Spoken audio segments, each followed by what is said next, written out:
Hey everyone, welcome back to another episode of Falcon Farming. Today I'll be mulching up some of the sticks from the tree in my backyard that have fallen on the ground. So I wasn't sure if I could do it with the mulcher that I have, but I just tried it out and I can.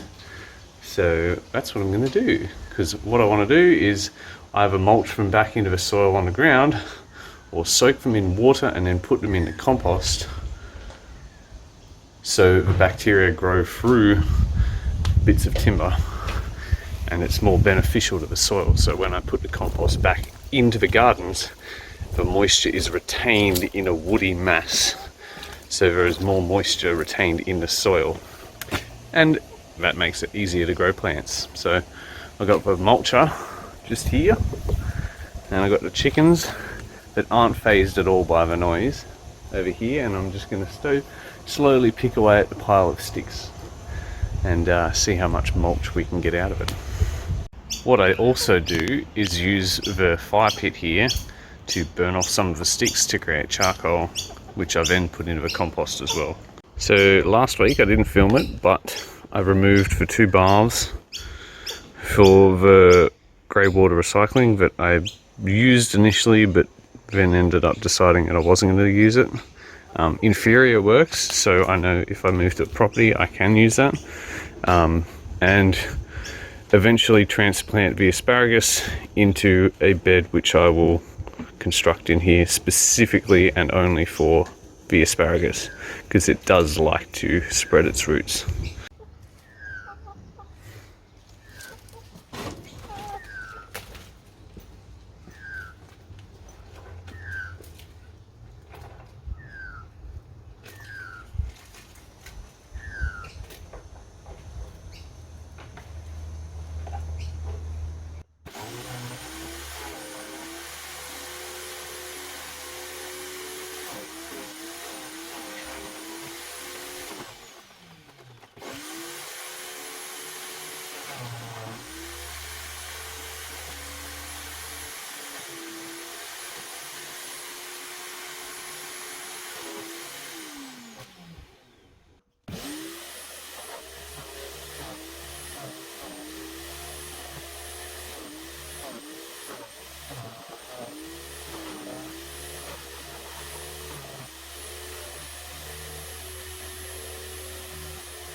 So this is the lovely goodness that we get after we've mulched it. Let me just do the top one-handed.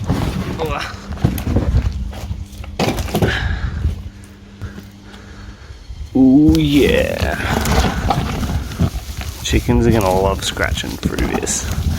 So this will be great on the soil between the gardens, because it'll stop the weeds coming up.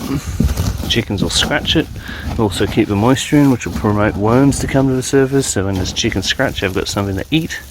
And if I put it in the compost, all this will soak up moisture and soak up bacteria. And look, they're already interested. Want some? So now to just finish off the entire pile of sticks over here. There is quite a lot, and I get enough off this tree and enough branches when I trim it probably once a year that I can afford to put some in fire, and I've got all those logs from when I trimmed it last time, and I've got this stack of timber from Mitchell's shed when he tore it down to build a new one. So this stack of timber, that'll last me a couple of years. This pile, also a couple of years. I've also got a stack around the bottom that I'm using to keep moisture in, and underneath it's decomposing, promote fungi and all that type of things. So yeah, I can pretty much afford to get rid of all of this, which will get the fence clear of debris and allow the chickens to go up and down here, and then allow the vine to actually go into the soil and put root in, because this vine is a sweet potato. So if I can allow that sweet potato to run right along the entire length of the backyard, I think I should get quite a few out of it. What do you want? Also, now that winter's coming around, the fence is shading the ground a lot more, and the tree is shading the ground a lot more, and it's not as hot, so I can spend more hours out in the garden without sweating. So that's what I'll be doing more so throughout the winter, transforming the entire garden, prep it for summer, so try and organise it so I don't have to spend as much time in the garden. But yeah, I still got to keep on top of maintenance. There is also an advantage for having the sticks sitting here for so long. They've become a little bit wet and they haven't been as dry as they were when they fell off the tree. So it's a lot easier to mulch, less strain on a mulcher. But every time I use that mulcher, I pull it apart, I oil the discs. It's got like a disc with 2 blades on it. I oil it, I sharpen the blades, and I put it back together so it's not going to rust and it's going to last forever. It's going to be sharp for the next time I use it. Well, I seem to have got a little bit of progress. The pile of sticks is getting less and less. There was actually bigger, fatter sticks underneath, so I was able to mulch them and it makes the pile look a lot less.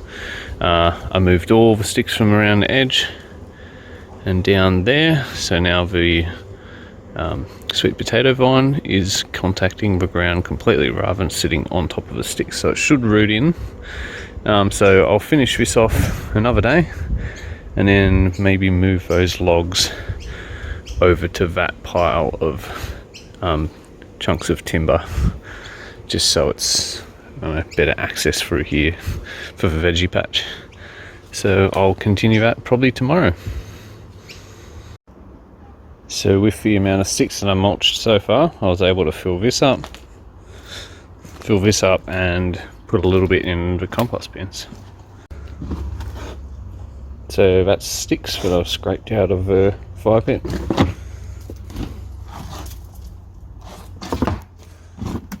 And that. And the end one? No. So just these 2. So it is the next day. The chickens are just cleaning up after I've finished. I've removed most of the sticks. I've moved the logs over here to dry out a little bit before I burn them. So I've got a pile, plenty of sticks there to burn off. And the remaining pile just here is what I can use to start the fire. So I've got a pile ready to go. Might do that on the weekend, but a lot better to move around the edge of the garden. Watch out, chooks. Plenty of walking space, and the chooks can keep the weeds out now. The next project I will be doing in next week's episode, and I will be uploading next week, because on Friday I'm going to go down to Bunnings and get some Besser blocks and do the area in here where my asparagus will go. Then I'll get some soil delivered on the same day so I can fill it up, put asparagus in the bed, and then get rid of the baths. Still got the other 2 here. What I'll do is I'll wait till that one's empty so I can try and get rid of them all in one. Sell it as, well, not sell it, give it away as like a grey water recycling system. So that's it for this week's episode. Hope you enjoyed. See you next time.